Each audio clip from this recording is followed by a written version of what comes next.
Listening is a form of deep attunement, enabling us to be sensitive to the patterns that connect us with others. Rinaldi 2011.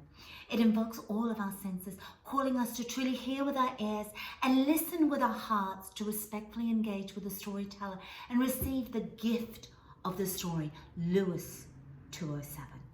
In Michael Welsh's story of being forcibly taken to Kitchenella Boys' Home as an Aboriginal child, he states, "When we were born, we were given a spirit and a soul by the Creator. They dismantled that, bloody flogged it out of us. We were given numbers. My number was 36.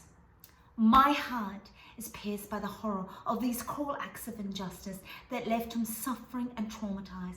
I hear his pain of being reduced to a number, of being dehumanized and left with an eroded sense of identity and belonging.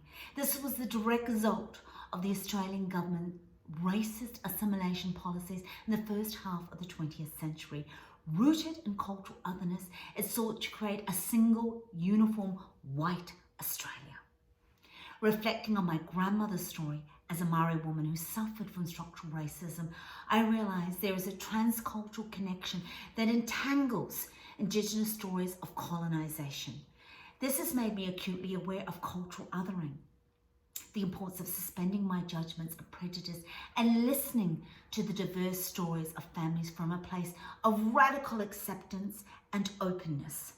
It has allowed me to curiously peer through the window of culture and listen for the gift of meaning embedded in children's stories, theories, and insights, enriching my documentation of visible listening. When I engage in story and listening with children, I enable them to assert their right to be active learners who meaningfully engage and contribute to the program, that acknowledge their strength and interest and fosters civic participation. This is the essence of my philosophy, which recognises each child's right to an education that develops their personality, talents, and abilities to their fullest potential and encourages respect for their family, culture, and other cultures. United Nations, 1989. This is motivated by my desire to create inclusive learning communities that foster respect for diversity and are committed to equitable practices, strengthening children's and families' sense of belonging. It highlights the importance I place on embedding anti-bias curriculums and Indigenous perspectives into the program to advance reconciliation and healing.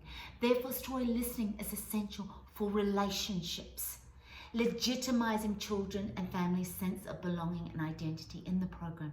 It is the inclusionary antidote to racism, prejudice, and bias, paving the way to social justice.